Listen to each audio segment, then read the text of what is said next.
much for joining in. Dr. Judy here, Dr. Judy WTF. And I think I've been doing this for about 10 or 11 years now. I can't believe it.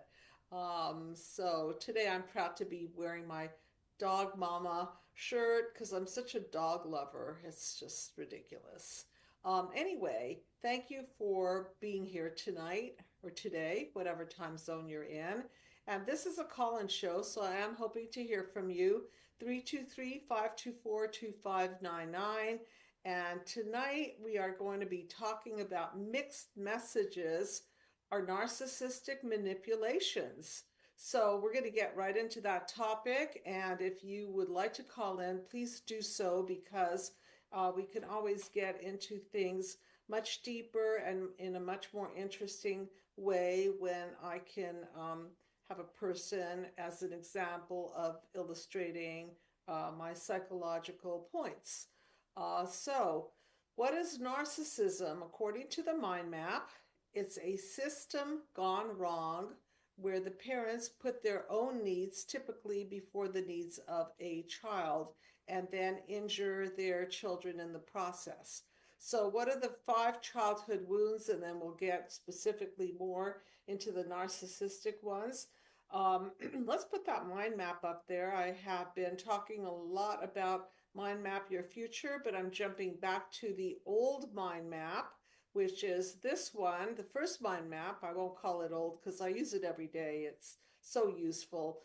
But let's take a look at those shadows that shadow over our light and compromise our mental health and allow us to be vulnerable and subject to mixed messages and narcissistic manipulations. So if you have been verbally abused, physically abused, sexually abused, emotionally neglected, if you've been smothered, spoiled, and controlled, if you have parents who are narcissistic, who have their needs before your needs and use you to fulfill their what I call hole in the soul, then you have come to the right place because we are going to delve right into that.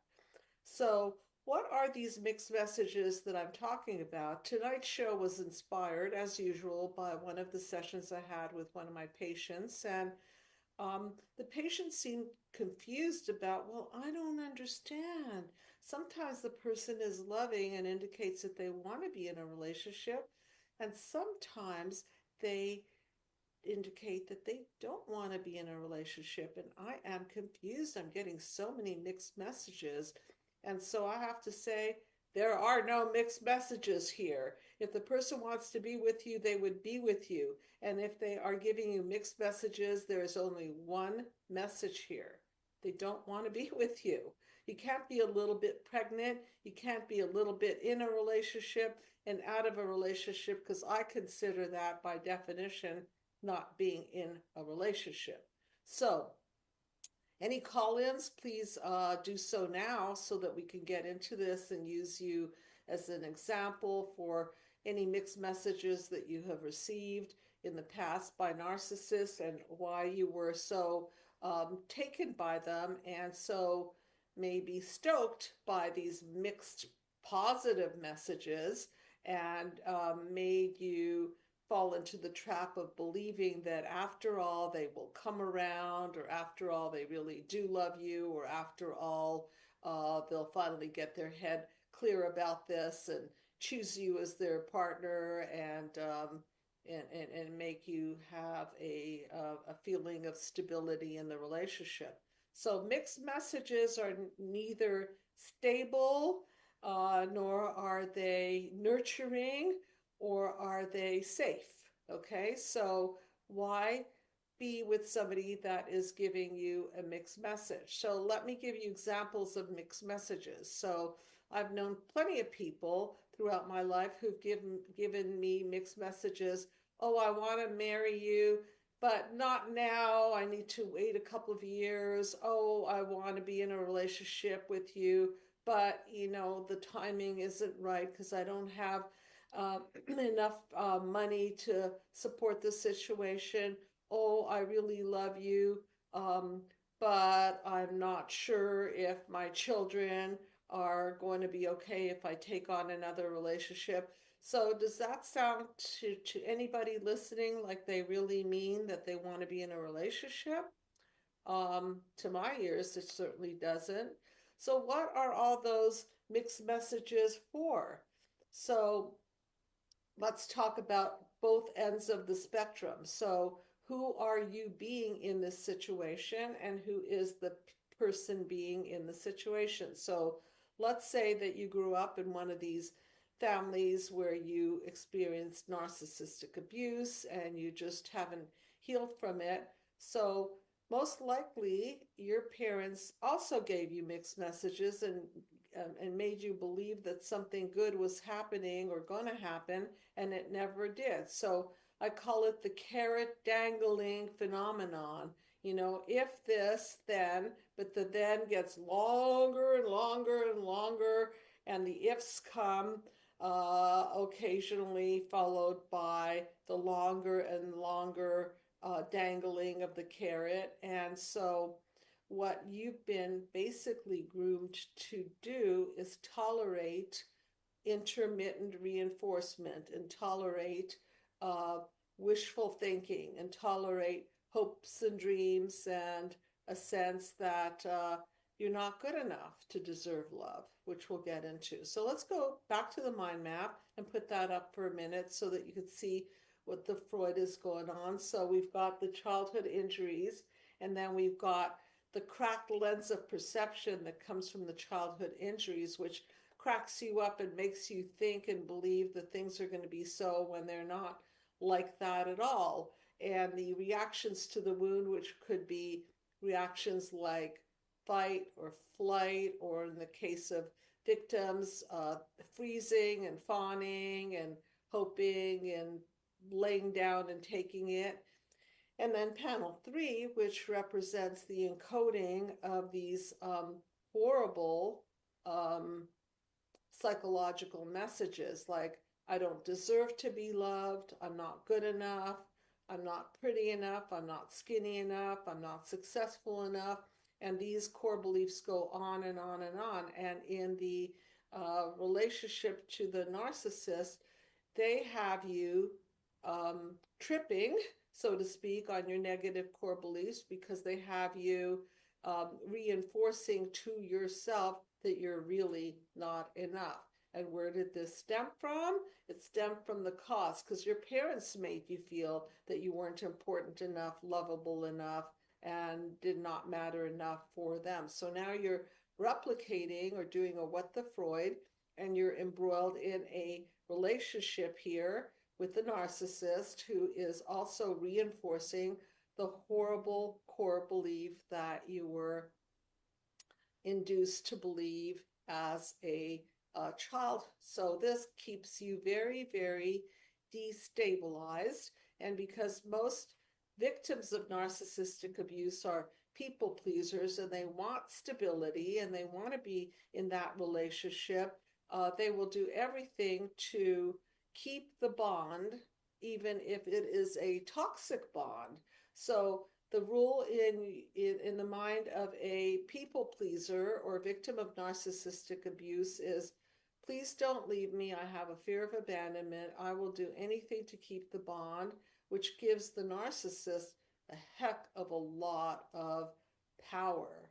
So this is about power and control. And then on the other hand, it's about being at the effect of their power and control. And so can you see the dilemma here? The mixed messages keep you destabilized and in a state of hoping and wishing that the outcome was going to be better or will come soon, or that you're not thinking straight, or that it's not really their fault, it's your fault, and it's a destabilizing situation. So if you look back again at the mind map, what happens next?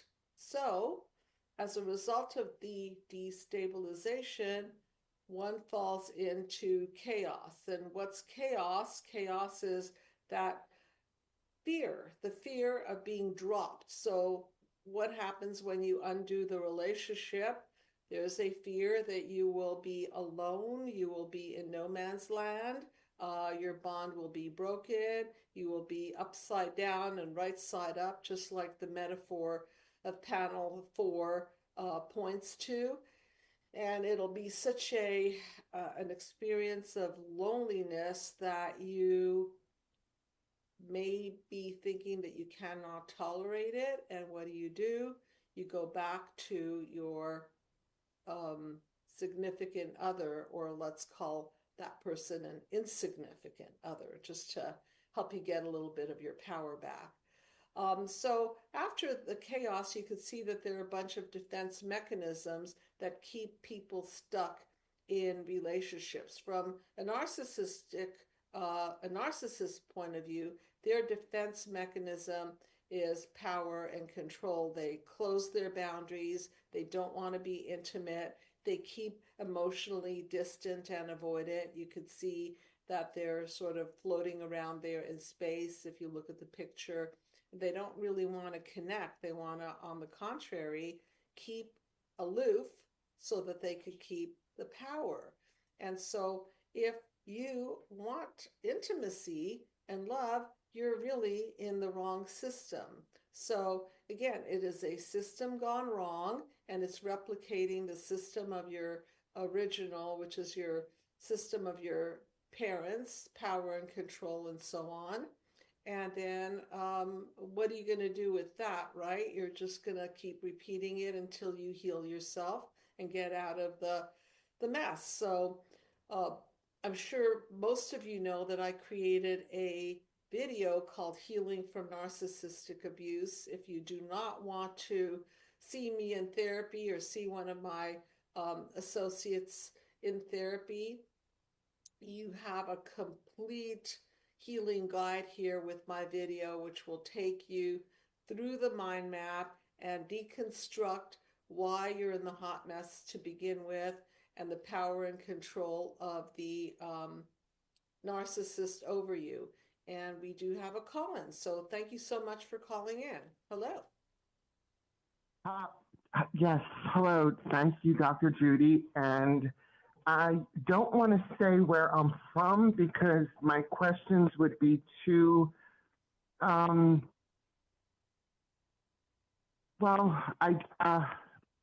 you don't have to say where you're from. Just ask the question. Go for it. Okay. There's two questions. And the first one is, if you're in a professional environment where you have to be hired, or should I just give you a backstory so it doesn't sound so blanket question that you know where I'm coming from?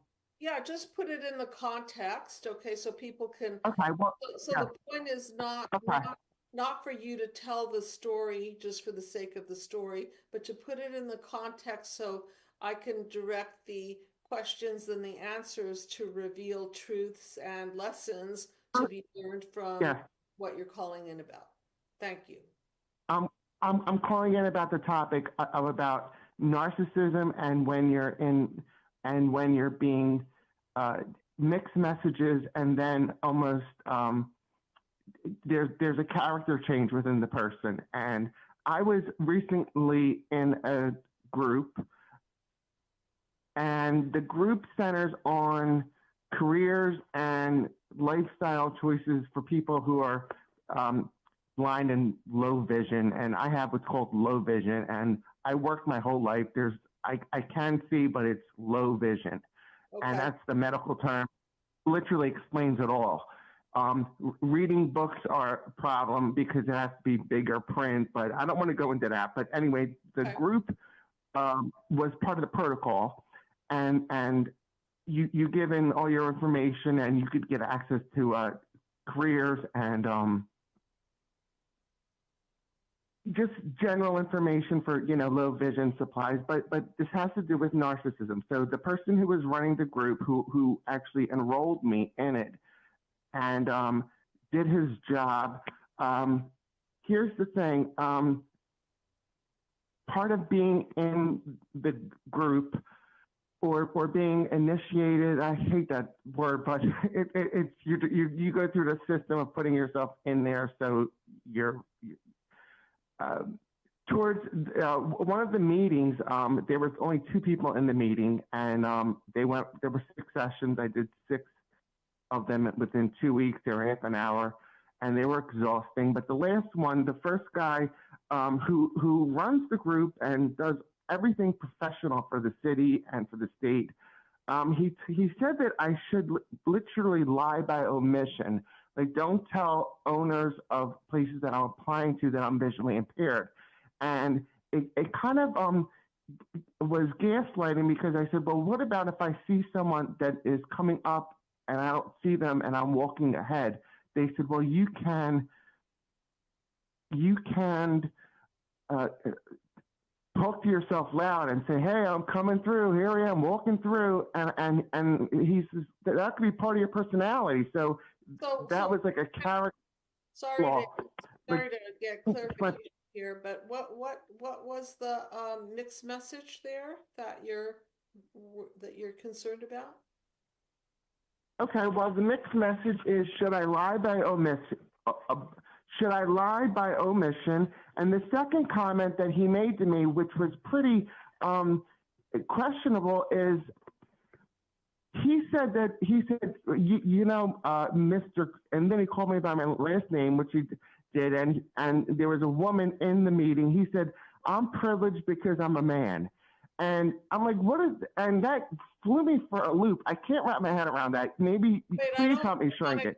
I don't want to get off the topic. I want to stay with what was the mixed message, and what's the question that you have of me? The question that I have of you is, should I lie by not telling people that I have low vision, and for them to say that I'm privileged because I'm a man? How do I wrap my head around that comment? Because it sounds disturbing. Well, because I'm lie by omission. I mean, look, if you're lying if your omission is hurting somebody, then you have to consider that. If you're omitting something because you don't want to hurt your privacy or something like that, and it's not really hurting anybody, then it's, it's only omission and damage if it's going to hurt you or another human being. But oftentimes, groups are not led by the greatest people. I mean, we can't guarantee who our leaders are going to be. So if they give you these mixed messages of, I want you to be this way or that way, or define yourself as this and that, you might. How do I grasp the fact that he said that as a man, and it felt like he just slapped me in the face, and I'm very, and I'm not, and I wasn't triggered. I was very calm and collective, and I didn't feel like he was even slapping me in the face. I felt like he generally believed it, because I asked him twice. He says, well, Mr., and then he said my last name, 𝗏𝗏𝗏𝗏𝗏𝗏𝗏𝗏𝗏𝗏, and then he went from calling me sir to bro. He changed it. You as a man are privileged. And I said, excuse, what does that mean? Over this woman over here. You're just, and then I said, I thought we all are all created equal. Okay, so, like we can get into the gender issues and so on, but the point is that if somebody is leading a group, if you're not getting enough value out of it, don't be in the group. If you're getting some value out of it, and it's not a perfect group, then you just have to either not say so much and just listen to the information, what you can glean from it, and then leave. There are plenty of groups where I didn't agree with everything that was said and done, but I got some value out of it, so I just took the value and ran with the value. So again, if it feels offensive to you, and the messages are weird or mixed or whatever you want to call them, I would say bye. Goodbye. Well, I finished my last session, and most likely I'll never have to talk to that person again. But when his belief is, it's a dog-eat-dog world, and that was very familiar to me. It was not triggering. it just was showing me his character. But then when he I said, don't want to get into that because I want to really stay on point today with this. And this is not to cut you off because I know people have said, oh, Dr. Judy, you're cutting people off. And I don't mean to do that. I just want to say to you that if it doesn't feel right, leave. And if it's the end of the group, I'm glad it's done. Okay, it's done. And what I want you to take away, everyone, is that if you're confused or you're insulted or you don't feel good there and the message is not clearly supportive of you, get out or shut up and take the information that you need and then get out when the group is over. So I will go on to the next point or the thank you next color, for but answering my question, Dr. Judy. I want to say thank you for answering my question, and I appreciate it. And okay, have a great night. you're very, very welcome. And don't allow anybody to mix up your head or make you feel bad.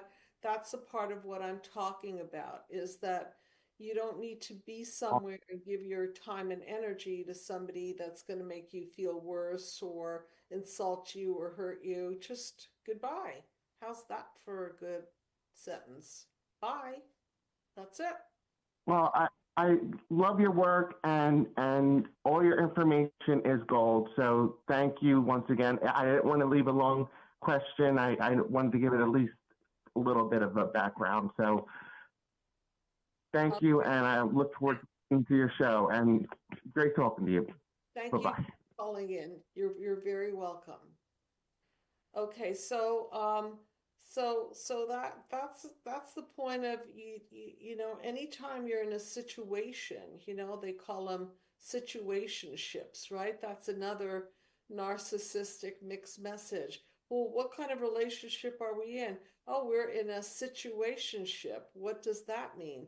That to me means that if the situation doesn't fit somebody's needs, they get to just say, you know, we were in a good situation then, but now we're not in a good situation. So what I'm pointing out here is that the mixed message is the variability, that everything's too variable and nobody could really function that way. We need solidity. So when we're in a relationship, it's good to be in a solid commitment. And if you're with the wrong partner, then over time, if you discover that to be so, and there's just a deal breaker there, then again, you have to exit stage left, preferably with an explanation if you can. And I know that exiting narcissistic marriages or relationships could be somewhat dangerous. So we could take that into consideration. I see that we do have another call. Thank you so much for calling in. Hello.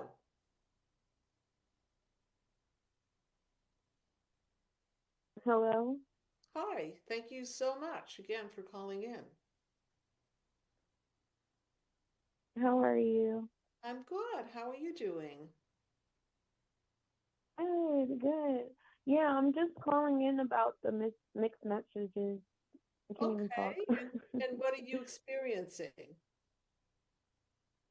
Um, well, I just feel like the system of narcissism has, put me down all my life. Mhm. Nothing but mixed messages.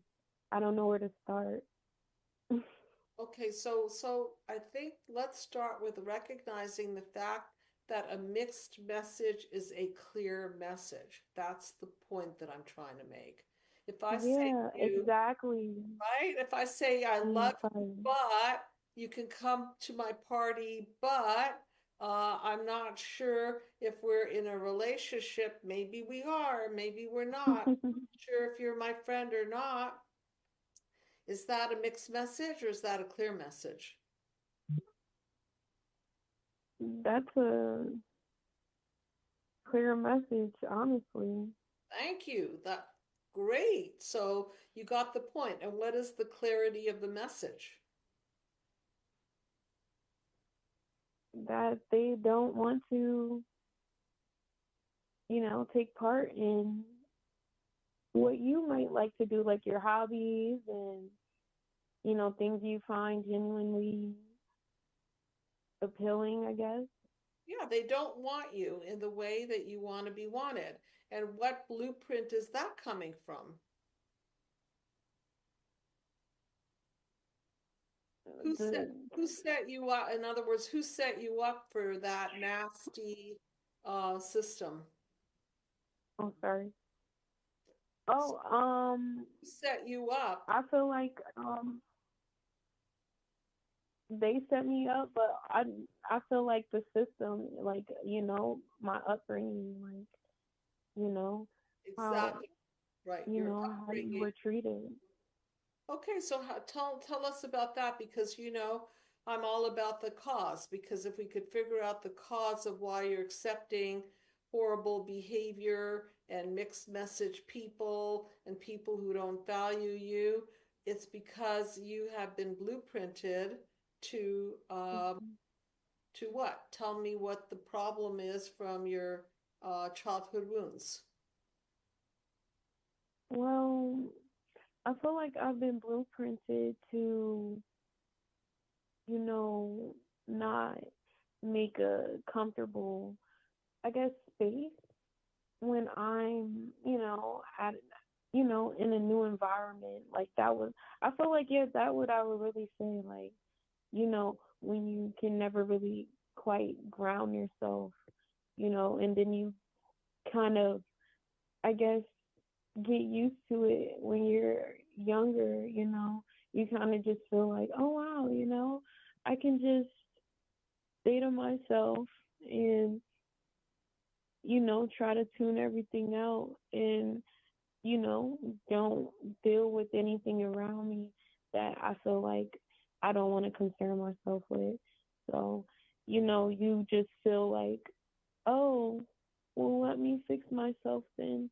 And then it's like a weird thing that just keeps going on and on. Right, and that's the what the Freud. So if you've been blueprinted not to value yourself highly, is that the case with you? Yeah, I'll say that again. I'm sorry. If your parents gave you the message that you're not lovable or good enough or Mhm. important, did any of that Mhm. occur in your background? Yeah. Okay, so that Yeah, is because the like, mhm, so that's the you cause. chase. Hmm. Mhm. No, I was saying you chase this feeling of love that you'll never get, and that's what I see.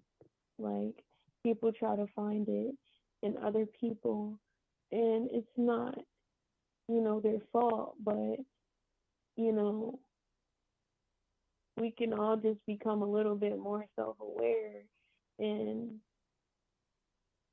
it's really hard to grasp, I guess, or want to take responsibility just like for anything else, if Sure. you don't want to, you know, try to really understand what's happening.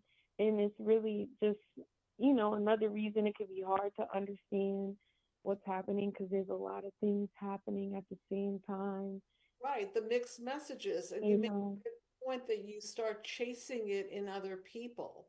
So the even more horrible part of it is you usually end up chasing it in people who will make you feel the low Mhm. self-esteem feelings that you felt as a child. So it gets worse and worse and worse. So you chase it because we all want to feel good. We all want somebody to Mhm. us and validate us. And who are the people who were supposed to do that one? Our family and stuff, Who are the original people supposedly. who were supposed to make us feel good and valid? Oh no, ourselves. No, no, no. We're No. no, we're built to receive. So when we're babies, we can't validate ourselves because we self-define in the eyes of our parents. And if our parents make us feel wanted, important, loved, good enough, and valuable, that's Mhm. get the self-definition. Does that make sense to you? Yeah. Okay, we do not self-define. We don't know how to do it. You know, if you're one or two or the little child, you're looking to your parents to get a sense of who am I? Am I lovable? Am I valuable? Am I important? Am I um, important enough to be in this family? We're all looking for this validation from our parents. And if they don't give it to us, unfortunately, we end up with these rotten core beliefs that we're not good enough and we're not lovable. And then we chase the confirmation that we try to repair it by saying, wait, maybe if I get in this relationship and I people please that person, they will finally put their stamp Mhm. of approval on me and then I will be lovable. But what kind of people are you usually picking to validate that? I mean, I would say sometimes fun people, but not really well-rounded people. I guess like, you know, people where you could just see like, they just keep you stuck at a certain, I guess, um, like level. That's why like even recently I just been saying exactly how I feel. And So also, yeah. So what I want you to do is number one, make a list of all these horrible core beliefs that your parents sold you on. I'm not this enough, I'm not that enough, and so on and so forth. And then make Mhm. a list of all the people that you have tried to get validation from who have either confirmed a little bit of it, you know, the fun people, or have proven to you that you're not valuable and that you're not lovable. And the only way to take that power back is to understand that you were blueprinted by your family of origin to believe some core things about yourself. And now, according to the mind map plan, we've got to dismantle these faulty and negative, destructive beliefs you have about yourself so that you don't run around people pleasing and you don't run around um, buying into people's mixed messages and think that they mean something and putting yourself on hold for people who are obviously not going to take you on and commit. So, all of those things are why you subject yourself. Does that make sense? Exactly. And if Yes. yeah, and if you don't want Yeah. get the free PDF of my book, Be the Cause Healing Human Disconnect. And you can also get the Healing from Narcissistic. Yeah, I have that one.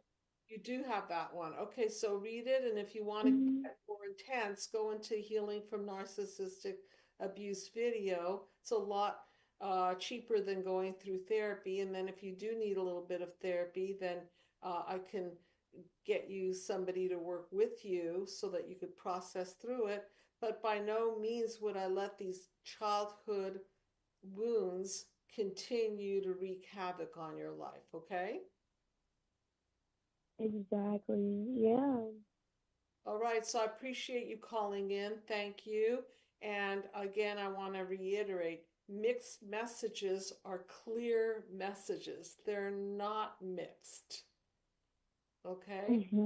And if you need any Yeah. additional, feel free to contact me, okay? All right, thank you so much for calling in.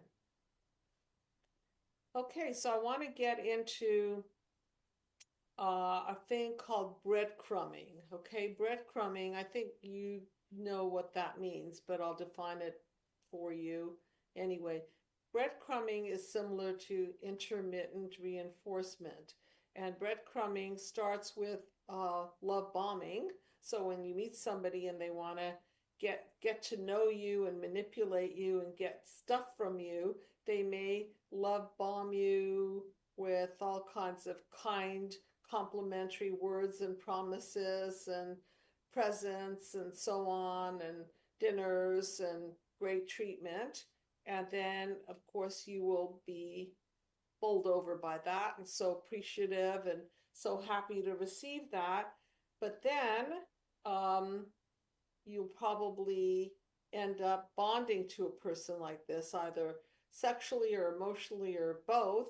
And then you're in a what I call a toxic bond. And once they detect that you're in this toxic bond, they can pretty much do whatever to you because they know that you have abandonment issues somewhere deep down inside, and you'll do anything not to leave the relationship. So what happens to these exorbitant dinners and presents and wine and roses kind of stuff is they start reducing their supply to you because they know that you have been hooked onto them. And what do? Is make more demands from you. Okay, so look at the formula.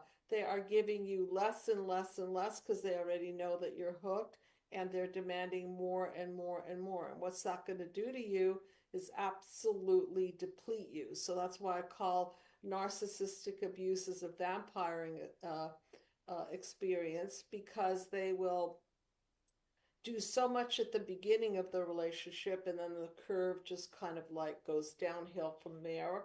And less and less and less is going to be coming out of them, because why should they work so hard if they already have you? Why should they work so hard when you're working harder to keep them and keep them happy? So the mixed messages is part of this breadcrumbing. So at first the message is very strong. Oh, I'm in love with you. I want you. I need you in my life. You're the one for me. And this could take place even after a short amount of time of knowing them. You have no idea really who they are, but you project on them that they're the love of your life, or they're your soulmate, or something like that. And then once they get that you have imbued them with these amazing qualities that they haven't even earned, okay? They haven't even earned these qualities, and already you're imbuing them with these qualities, then they feel that they don't have to work so hard. And so these clear messages of, we're going to be a couple, we're going to do this, we're going to do that, turn into mixed messages like, honey, I'm not sure that I want to go with you on the trip. You know, maybe this time you shouldn't come with me to my family and meet my extended family. Hey, I wanted to take you out, but you know, I have so much work to do. Honey, I did want to commit to you, but I realized that I can't because whatever the reason. And then you, in your own mind, you interpret it as a mixed message because you want to give them the benefit of the doubt. And what I want you to do is doubt, not give them benefits. I want you to absolutely start a doubting process here. And then what you could do to take back your power is lay down your boundaries and define what you want in a relationship. And if they're not fitting your mold, then it's time for you to see clearly the relationship for what it is. And again, this is not an easy thing, because behind this system gone wrong are deep feelings of attachment that you now may have, deep fears of abandonment. So don't attempt to do this alone, because what will usually happen is you'll attempt to leave, and then you will be triggered with this horrible abandonment feeling in the very fiber of your being, and then you will beg your way back into the relationship, with which then just puts so much fuel to their narcissistic powers, and then they can pretty much do anything to you or with you, and all you want is a little bit of a breadcrumb of love, and then they'll give you a little bit of a mixed message of, yeah, maybe I am into you, and maybe I could see that this is going to go somewhere. Let's see how it goes. Don't you love lines like, let's see how it goes? I mean, that's a valid statement at the beginning of a relationship. Let's see how it goes, but it's certainly not a valid uh, uh, definition of defining a relationship that's already been somewhat established and hopefully going in the direction of commitment. So the mixed messages give you, again, the feeling that it's loose, it's uncommitted, it's not safe, it's not stable. Any questions in the chat room? Yeah, there is a question, and it is pretty interesting that it says, can a narcissist, when it comes to mixed messages, is that a learned behavior, or and if it is, can it be unlearned? You mean by the narcissist? Yes. Why would they want to unlearn it? It gets them so many favors. Right. Think about that. If you're a thief, why would you want to unlearn thievery unless you're afraid of being caught and imprisoned or fined? So, unless they're held accountable to their manipulations and their mixed messages, they're just going to continue because they get so much benefit for so little. Think about investment. If you could just invest $1 and get $100 back, wouldn't you be investing all day? So this is sort of like what they do. They're putting in very little emotional investment, right? And I don't even know if they have great emotions, because narcissists are known to be transactional. They're not necessarily there for the love. They're there for the power and control. I mean, depending on what level of empathy they possess, and usually it's very low, they're not really capable of having that deep, heartfelt connection. And so if you're capable of having that deep, heartfelt connection, and where I want you to question yourself is it deep, heartfelt connection, or is it really fear of loss? So if you think that, oh, my heart is going pitter patter, look how much empathy I have, I want you to look in the truth mirror and ask yourself, is this really a deep, heartfelt connection, or are you just afraid of being abandoned and you're going to keep people pleasing so that you can continue? Or are you defining love as a toxic bond, and the lack of love as a fear that you're going to lose somebody precious? And of course, if they're unstable, destabilizing you so much, then they're not really somebody special, are they? Special people make you feel stable, not unstable.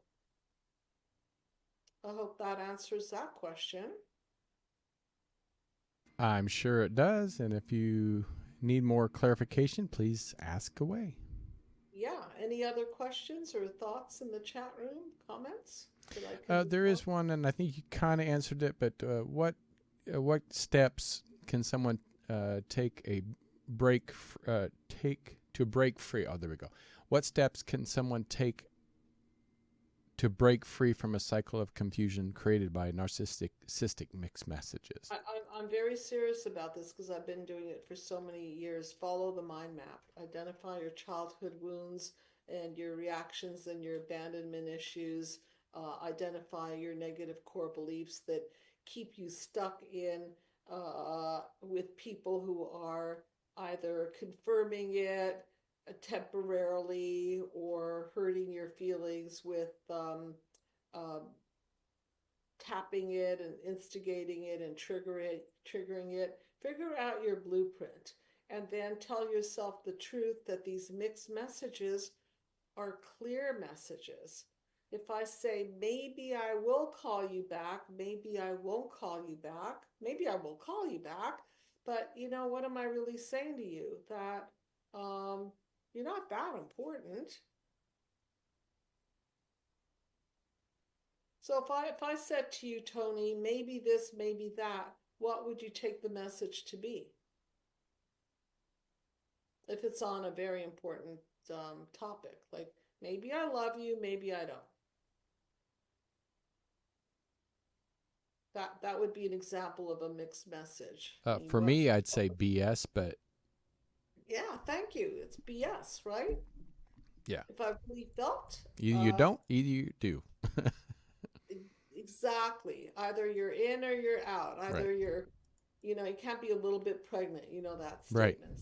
If you're in a relationship, you're in. And if you're not sure, then you can say, look, I'm not sure because I don't have enough information about you. I'm not sure, like be legitimate about it at least. Like, okay, I am a little mixed up here because I need to know more about you.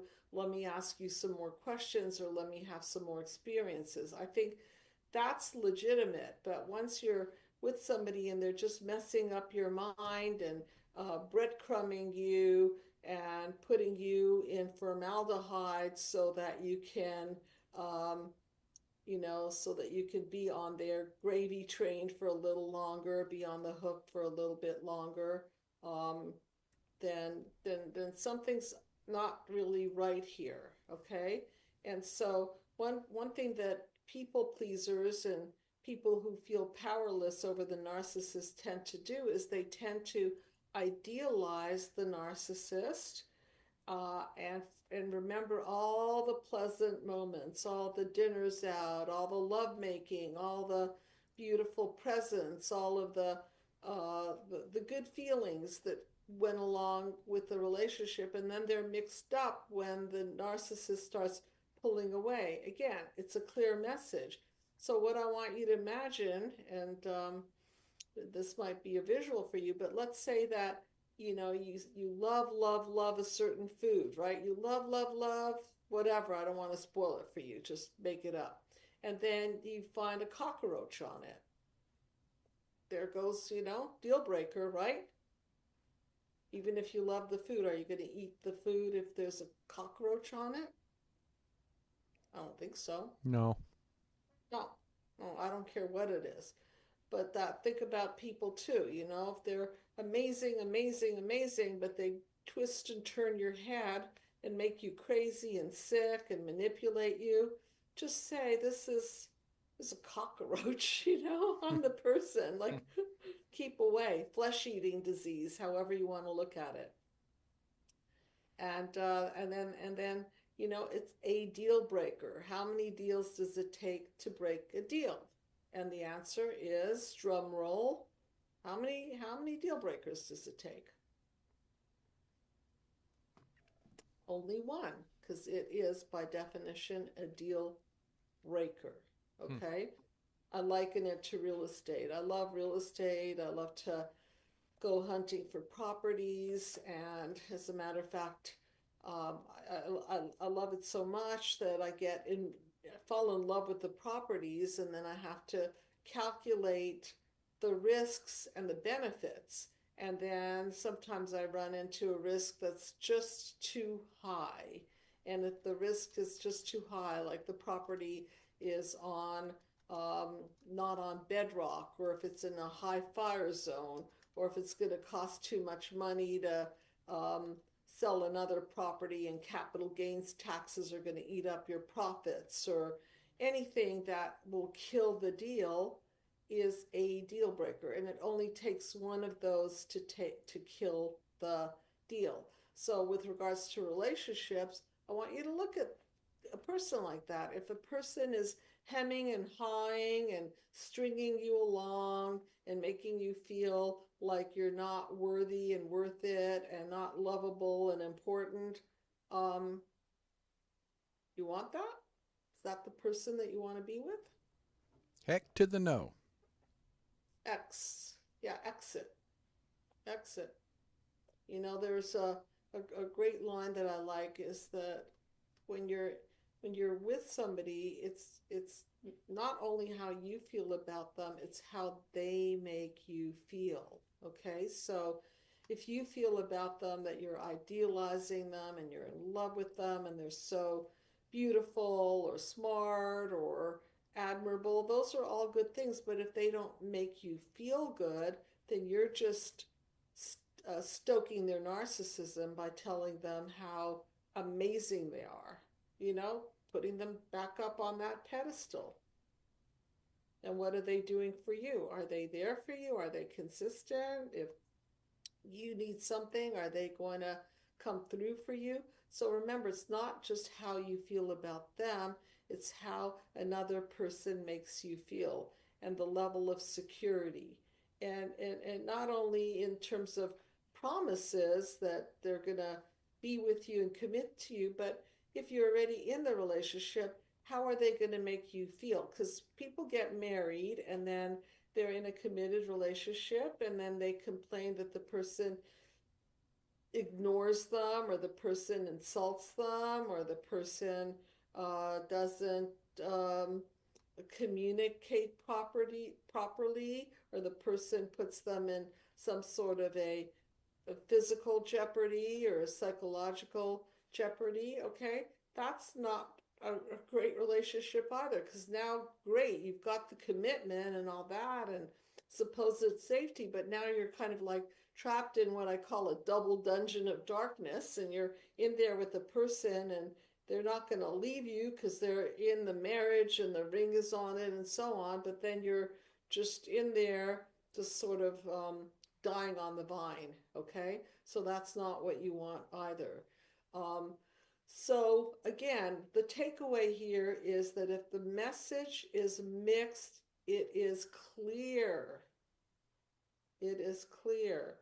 And the best examples are legal documents. Legal documents don't, like if you buy a home, it doesn't say, well, maybe you're the owner of the property, maybe you're not. When you get the deed in your hand, that's it. You're the owner of the property. You have put your money into the property and they have taken your money and now you get deed of ownership. It's clear. It's not like maybe I do, maybe I don't. No. So legal documents are great examples of clear messages.